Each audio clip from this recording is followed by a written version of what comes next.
చదివానండి. మత్తయి సువార్త 20వ అధ్యాయము 20వ వచనం చదివాం, చూద్దాం.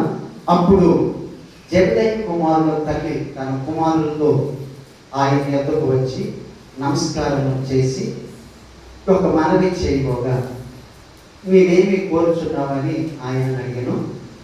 అందుకనే, నీ రాజ్యమందు ఈ నా ఇద్దరు కుమారులు ఒకడు నీ కుడి వైపునను ఒకడు నీ ఎడమ వైపునను కూర్చున్న సెలవేమని ఆయనతో అడిగాను. హల్లెలూయా.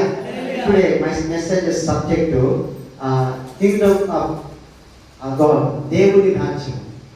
ఈరోజు నా యొక్క వాక్యాంశం ఏంటంటే పరలోక రాజ్యం అనే మాట మీద నేను చెప్పాలని ఆశగా ఉన్నాను. అయితే పరలోక రాజ్యం చేరాలని ఈ తల్లికి ఆశ ఉంది. ఎవరంటే జెబెదయి కుమారుల తల్లి. యేసు ప్రభు యొక్క రెండవ రాకడలో, అయ్యా ఇది రాజ్యంలో ఈ నా ఇద్దరు కుమారులు కూర్చుంటారని నాకు ఆశ ఉన్నది. హల్లెలూయా. సహజంగా తల్లిదండ్రులు అయిన వారి పిల్లలు మంచి ఉద్యోగస్తులు కావాలి, మంచి భవిష్యత్తు కావాలి, మంచి స్థితిలో ఉండాలి, మంచి బిల్డింగ్లు కట్టుకోవాలి, కొడుకు జాబ్ రావాలి, ఇంజనీరు, డాక్టరు, కలెక్టరు, ఏదో ఒకటి కావాలని ఉంటుంది. అది ఈ లోక సంబంధంగా 100% కరెక్ట్. మన పిల్లలు మంచి చదువులు చదవాలి, మంచి ఉద్యోగాలు కావాలి, ఉన్నతమైన స్థానంలో ఉండాలి. అయితే అది దేవుని పరలోక రాజ్యం కంటే గొప్పది కాదు. దేవుని పరలోక రాజ్యం కంటే ఉద్యోగాలు కానీ, చదువులు కానీ, మనకున్న పేరు ప్రఖ్యాతులు కానీ మనల్ని పరలోక రాజ్యానికి తీసుకొని వెళ్ళలేదు. ఈ తల్లి జెబెదయి కుమారుల తల్లి అలాంటి ఆత్మ సంబంధమైన ఆశ ఆమెలో ఉందండి. ఏంటిదంటే యేసు ప్రభు దగ్గరికి వచ్చి ఒక రిక్వెస్ట్ చేస్తాం, ఒక మనవి చేస్తూ ఉంది. ఏంటిదంటే, యేసయ్యా నీ రాజ్యంలో ఈ నా ఇద్దరు కుమారులు ఉండాలయ్యా. అమ్మ నువ్వు ఏమడుగుతున్నావు? అయ్యా నీ రాజ్యంలో నా ఇద్దరు కుమారులు ఉండాలని నేను ఆశపడుతున్నాను. హల్లెలూయా.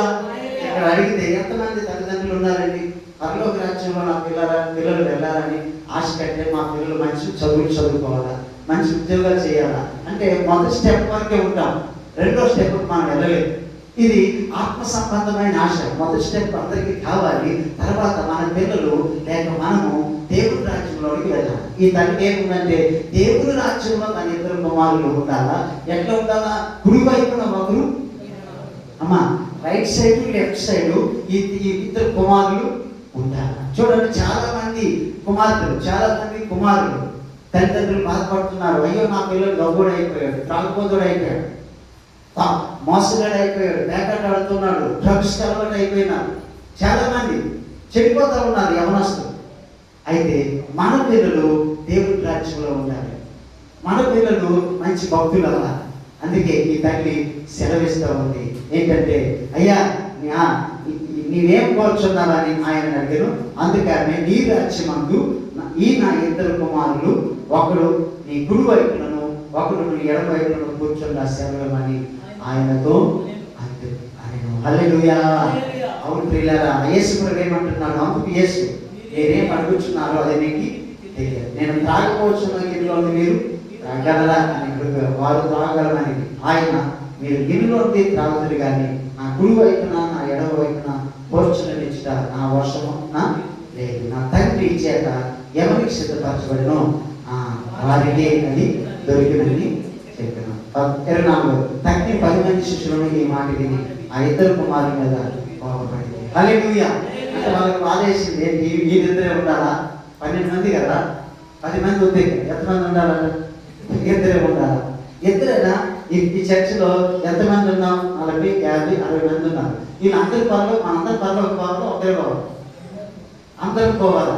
అందరం పోవాలంటే మనం ఎలా ఉండాలంటే ఆ దేవుని రాజ్యం కొరకైనా ఆకలి ఉండాలి, ఆశ ఉండాలి, ఆకాంక్ష ఉండాలి. ఈ తల్లి అదే కోరుతూ ఉంది. అయ్యా ఈ రాజ్యంలో నా ఇద్దరు కొడుకులు ఉంటారా, నీ కుడి వైపున ఒకరు, నీ ఎడమ వైపున ఒకరు దేవుని రాజ్యంలో ఉండాలి. ఒకసారి చూడండి, దేవుని లేఖనము రోమపత్రిక 14వ అధ్యాయము 17వ వచనం. Book of Romans 14th chapter 17 words. రోమ 14:17. చదవండి. దేవుని రాజ్యము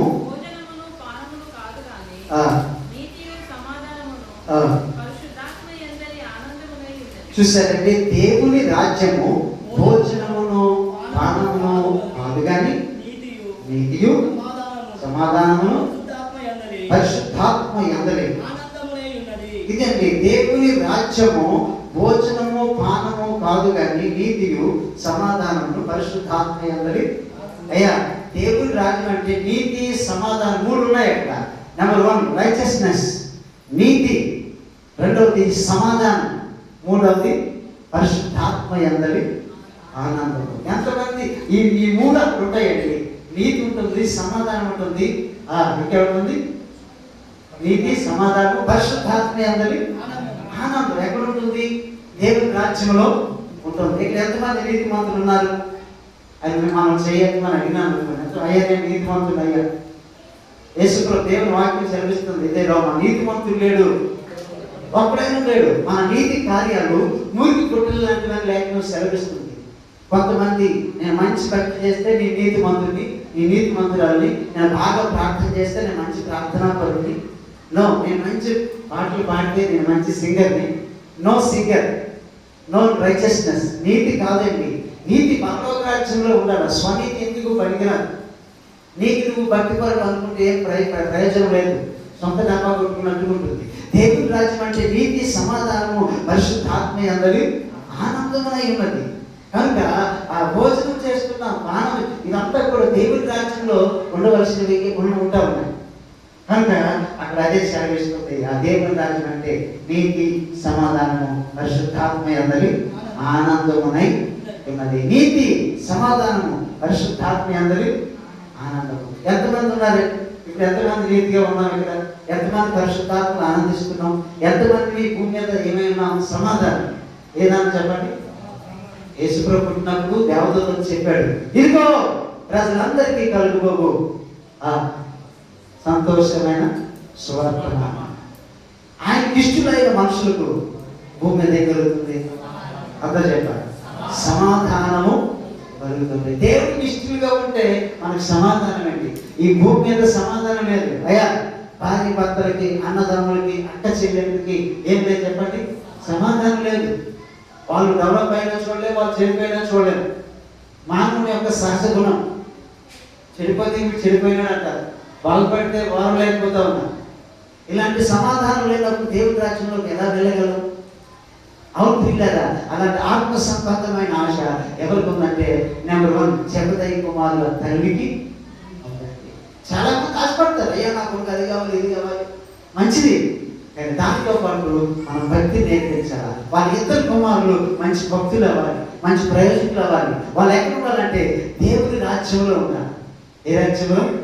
దేవుని రాజ్యంలో ఉండాలంటే. ఉదాహరణకి ధనవంతుడు ఆ దరిద్రుడైన లాజరు గుర్తు చేసుకుంటే, భూమి మీద ధనవంతుడిగా ఉన్నవాడు ఆ నరకంలో యాతన పడుతున్నాడు, అగ్ని జ్వాలలో ఏడుస్తూ ఉన్నాడు. భూమి మీద దరిద్రుడిగా ఉన్నవాడు పరలోకంలో నెమ్మది. కనుక పిల్లరా, ఈ భూమి మీద నీకు ఎన్నున్నాయని దేవుడు అడగడు. కానీ లేఖనం సెలవిస్తుంది ప్రకటన గ్రంథంలో, వారి వారి క్రియలను బట్టి నేను సిద్ధపరిచిన జీతము నా యొద్ద. అవును ప్రియులారా, దేవుడు సిద్ధపరిచే జీతం కావాలంటే మన క్రియలు ఎలా ఉన్నాయి, మన ఆశలు ఎలా ఉన్నాయి? కనుక ఈ యొక్క తల్లి యొక్క ఆశ ఏంటంటే దేవుని రాజ్యంలో ఉంటారు. కుడి వైపున ఎడవైపున తన ఇద్దరు కుమారులు కూర్చున్నారు. హల్లెలూయా. అవునండి, మీరు ఆశలు ఉండండి. నేను మంచి ప్రార్థన చేయాలి, నేను మంచి బైబిల్ చదవాలి. నేను ఒక 15 సంవత్సరాల కిందట 13 సంవత్సరాల కిందట ఒక చిన్న టెస్ట్ పెట్టిన. ఏంటిదంటే ఆది కాండం నుంచి ప్రకటన గ్రంథం వరకు 66 పుస్తకాలు వరుసగా చెప్పాలి. ఒకటి మర్చిపోవద్దు, ఒకటి వెనకది ముందుది వెనక చెప్పవద్దు అని నేను పోటీ పెడితే 66 పుస్తకాలు ఫస్ట్ సౌజన్యం వచ్చింది. ఆది కాండం, నిర్గమకాండం అట్లా చెప్పాలి. ఫస్ట్ రెండవది గ్రేస్ వచ్చింది. హల్లెలూయా. ఆశ, ఆత్మ సంబంధమైన ఆశలు ఉండాలి. అలా లేకపోతే కష్టమవుతుంది. చూడండి, నెంబర్ 1 వ్యక్తి ఎవరంటే జెబెదయి కుమారుల తల్లికి అలాంటి ఆశ వచ్చింది. అదే మత్తయి సువార్త చూడండి, 18వ అధ్యాయం 3వ వచనం చదువుతారా? మత్తయి సువార్త, మీరు రోమపత్రిక ఉన్నారు కదా, మత్తయి సువార్త 18వ అధ్యాయము 3వ వచనం.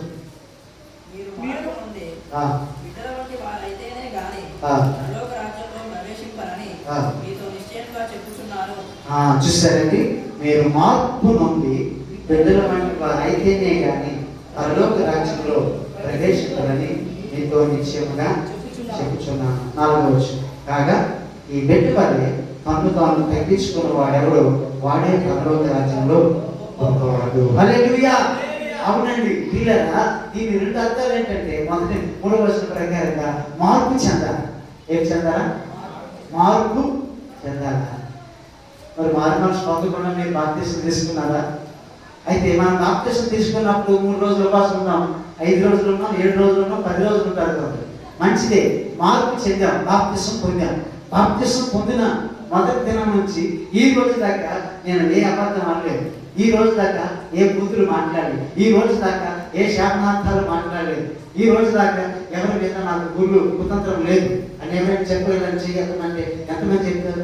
నాకు అసలు కోపమే లేదు, అసలు ఆవేశమే లేదు. అవునండి, అంటే మార్పు చెంది ఏమవ్వాలంటే బిడ్డల వారిగా కావాలి. ఇప్పుడు ఒక ఆమె డెలివరీ అయింది. ఉదాహరణ, ఆ బిడ్డ పుట్టి ఒక 2 అవర్స్ అయింది. ఆ చిన్న బిడ్డ నెలలు అడగండి, ఎంతమంది తిట్టావు? ఎంతమంది మీద నీకు కోపం ఉంది? ఎన్ని అంబారి పంటలు తిన్నాం? ఎంత తాగుడు తాగినాం? అంటే ఇప్పుడు తాగి అడిగిన ఇచ్చాడు. అంటే ఇప్పుడే పుట్టిన బిడ్డ ఏ మోసం లేదు, ఏ శాపనార్థాలు లేవు, ఏ అబద్ధాలు లేవు. వారి పిల్లరా ఏమీ లేకుండా ఎలాగుందో అయితే ఆ చిన్న బిడ్డ లాంటి స్వభావం మనకు రావాలి. చిన్న బిడ్డ లాంటి స్వభావం. ఒక 2 ఏళ్ళు బిడ్డ, 3 ఏళ్ళు బిడ్డ తప్పు చేసింది, మనం తప్పేసినాం, వెళ్ళిపోయాడు, అక్కడ కింద పడి వేసింది. ఒక అరగంట గంట తర్వాత మమ్మీ అనుకుని వచ్చింది, డాడీ అనుకుని వచ్చింది, మర్చిపోయింది. మమ్మీ కొట్టిన సంగతి మమ్మీ ఏమంటారంటే 33 సంవత్సరాల క్రితం ఉన్న ఒక మాట అన్నాం, 33 years బ్యాక్. ఓరు నాయన ఇంకా ఇక్కడే ఉంది కనుక నేను మర్చిపోలేకపోతే దేవుడు అంటాడు, నేను కూడా నిన్ను గుర్తు చేసుకోవాలి దేవుడి రాజ్యంలో. హల్లెలూయా, హల్లెలూయా. అంటే మార్పు చెంది చిన్నపిల్లలాగా ఉండాలి. బాప్తిసం పొందిన రోజు అయిపోలేదు. 2వది 4వ వచనం అంటున్నాడు, ఈ చిన్న బిడ్డలనే తన్ను తాను తగ్గించుకున్న వాడు ఎవడు వాడే దేవుని రాజ్యంలో. దేవుని రాజ్యం 4వ వచనం ప్రకారంగా ఈ చిన్న బిడ్డలాగా మనం ఏం చేయాలా? మనలో మనం తగ్గించుకోవాలి. తగ్గించుకోకపోతే కష్టమైపోతుంది. తగ్గించుకోకపోతే ముందుకు సాగలేము. తగ్గించుకోకపోతే ప్రార్థన చేయలేము. తగ్గించుకోకపోతే మనం ఏం సమాధానం ఉండలేము. హాయ్ హౌ ఆర్ యు ఇట్లా అంటాం తప్ప ఏం లేదా. బయటికి స్మైల్ వస్తుంది, హ్యాపీ చెయ్యుతాం, కానీ ఏం ఉండదు. రైతులా ఓకే, అక్కడ లోపల ఏమి లేదు, సమాధానం లేదు వాళ్ళిద్దరికి. మార్పు చెందాలా. 2వది తగ్గించుకోవాలి. మొదట ఆత్మ సంబంధమైన ఆశ ఉండాలి. 2వది మార్పు చెందాలి. బాప్తిసం పొందిన రోజు అయిపోయిందా? అయిపోయింది, కడిగేసుకున్నాక అయిపోయింది, పరలోక రాజ్యమే. నో లేఖనం సెలవిస్తుంది, మరణం వరకు నమ్మకం వాళ్ళు నేను మీకేమిస్తాను?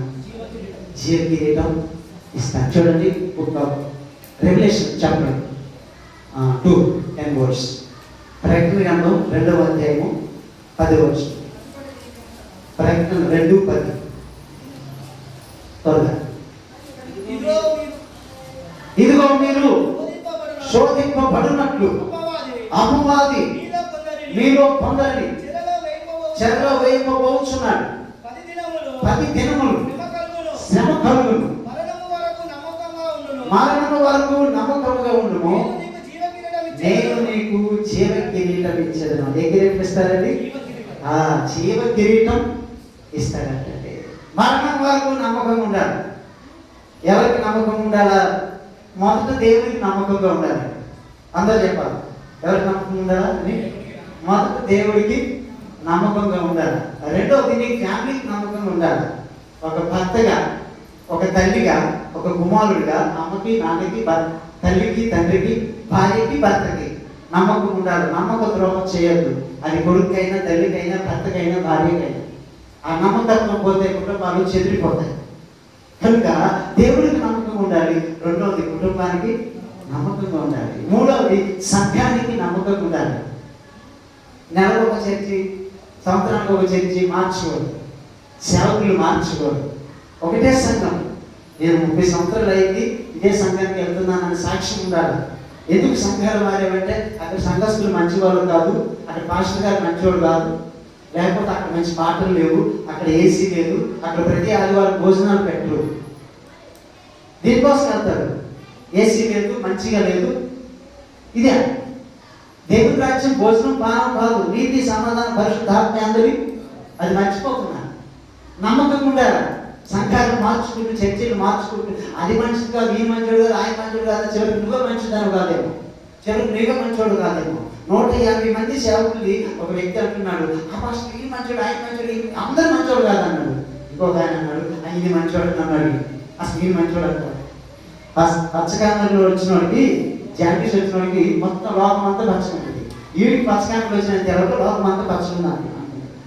కనుక ప్రియులారా, ఇక్కడ మనం గమనించినట్లయితే మొత్తం మార్పు చెందాలి, లేకపోతే పరలోక రాజ్యం వెళ్ళలేదు. రెండవది, చిన్న బిడ్డ వారే ఏం చేయాలా? మనలో మనం తగ్గించుకోవాలి. కొట్టిన సంగతి మర్చిపోతున్నాడు ఆ బిడ్డ. మనలో వచ్చి మమ్మీ డాడీ మామయ్య అని కౌగిలించుకుంటాడు. మీరు చిన్న బిడ్డ చూడండి, 2 నుంచి 5 years మీరు చిన్న పిల్లలు చూడండి, మనకి మాత్రం అన్నీ గుర్తుంటాయి. తిరిగి కొట్టిరి అన్నీ గుర్తుంటాయి. ఎలా ఉంటాయి? సమాధానం పడడం ఏమీ లేదండి. సమాధానం పడకపోతే దేవుడి రాజ్యం ఎట్లా వెళ్తామండి? హల్లెలూయా. అవును ప్రియులారా, సమాధానం పడాలి. మత్తయి సువార్త అన్నారు చూడండి, 5వ అధ్యాయం అనుకుంటా, సమాధాన పరచబడి వారు ధన్యులు వారు దేవుడి రాజ్యం. చూడండి మత్తయి సువార్త 9వ. సమాధాన పరచువారు ధన్యులు, వారి దేవుని కుమారులు. మత్తయి సువార్త 5:9. సమాధాన పరచువారు ధన్యులు, వారు దేవుని దేవునికి సమాధాన పరచువారు ధన్యులై ఉండాలి. సమాధాన పరచువారు, సమాధాన పడిన వారు. ఉదాహరణకి ఒక ఇద్దరు కొట్టుకుంటూ తెచ్చుకుంటున్నారు, అసమాధానం అయింది. ఆ ఇద్దరు మనుషులు, ఆ భర్త భార్య, ఆ ఊరి పెద్ద మనుషులు సమాధాన పరచాలి. అక్కడ చిన్న పంచాయతీ పెట్టుకొని రాజీ పడతాయా, చేతులు చేయగలపండి, ఇక పడకపోతే ఎట్లండి? తప్పకుండా ఏమవ్వాలంటే సమాధాన పరచబడాలా, లోబడాలా. నాకు చెప్పేది అని చెప్పడానికి లేదు. సమాధాన పరచుకోవాలి. వారి తండ్రులు, వారు దేవుని కుమారుడు, దేవుని కుమార్తెలు. ఎప్పుడంటే సమాధానం అక్క, అయ్యా నీ పట్ల నేను తప్పు చేశాను, ఆయన సారీ, క్షమాపణ వేడుకోవాలి. సమాధానం పడాలి, తగ్గించుకోవాలి. అది ఎవరైనా సరే, భర్త భార్యలు కానీ అన్నదో ఎవరైనా సరే పిల్లలు, ఇక్కడ మనము ఏం చేయాలంటే సమాధానం పడాలి. లేకపోతే ఏం చేయలేమంటే దేవుని రాజ్యంలోనికి ప్రవేశించాను. 30 సంవత్సరాలు నేను వేసుకోవడం 34 years అయింది. నేను సమాధానం పడబడకుండా, తగ్గించుకోకుండా నేను చనిపోతే నరకానికి వెళ్ళిపోతాను.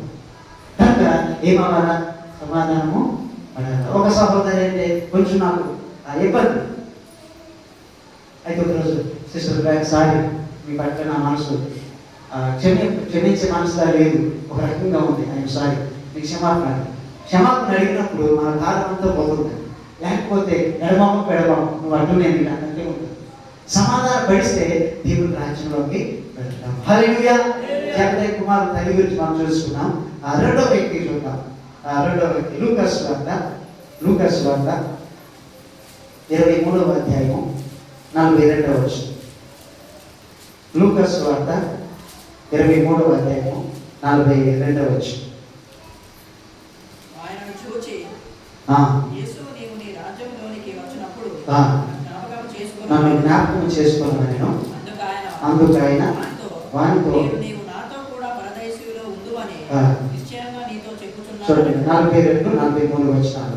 ఇక్కడ వేలాడవేయబడిన దొంగలు ఉన్నారు. యేసు ప్రభువుల వారితో పాటు ఇద్దరు దొంగల్ని సిలువకు వేశారు. సిలువలో హింసిస్తా ఉన్నారు. 39వ వచనం చూడండి. వేలాడవేయబడిన ఆ నేరస్తులలో ఒకడు ఆయనను దూషించు, నీవు క్రీస్తువు కదా, నిన్ను నీవు రక్షించుకును, మమ్మల్ని కూడా రక్షించమని చెప్పాను. అయితే రెండవ వాడు వానిని ఖండించి, నీవు అదే శిక్షా విధిలో ఉన్నావు కనుక దేవునికి భయపడవా? మనకైతే ఇది న్యాయమే, మనము చేసిన వాటికి తగిన ఫలము పొందుతున్నాము. కానీ ఈయన ఏ తప్పిదమును చేయలేదని చెప్పి ఆయనను చూచి, యేసు, నీవు నీ రాజ్యంలోనికి వచ్చినప్పుడు నన్ను జ్ఞాపకము చేసుకోవడం. హల్లెలూయా. ఒకసారి చెప్పండి కొడదాం, ఒకసారి చెప్పండి కొడదాం.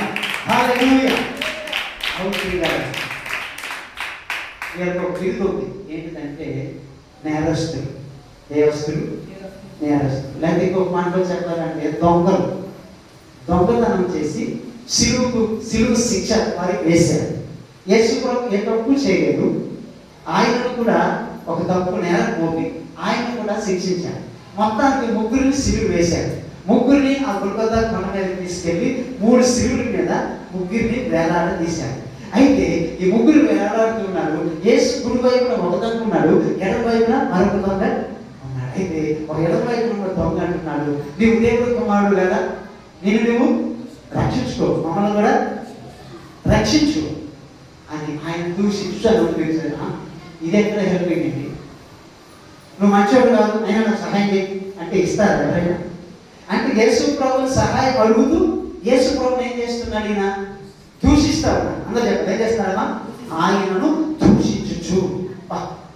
రెండో దొంగ చూసేదే, అయ్యా రెండో దొంగ చూసి, నువ్వు అదే శిక్షావధిలో ఉన్నా, మనం పాపం చేశాం, మనకైతే ఇది న్యాయమే, ఈయన ఏ పాపము చేయలేదు అని చెప్పి, యేసు నీ రాజ్యంలోకి వచ్చినప్పుడు ఒక్కసారి నన్ను జ్ఞాపకము.